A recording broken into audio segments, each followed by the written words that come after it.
In 1918, in a small town, a man named Bob sneezed so loudly that it echoed through the streets.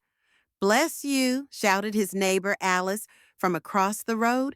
Bob, puzzled, replied, "Thanks, but I think I just scared away the flu." Alice laughed. "If only it were that easy."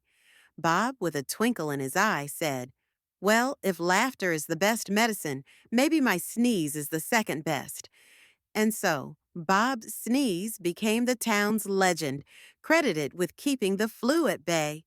Hit the like button, subscribe, and leave a comment to support us.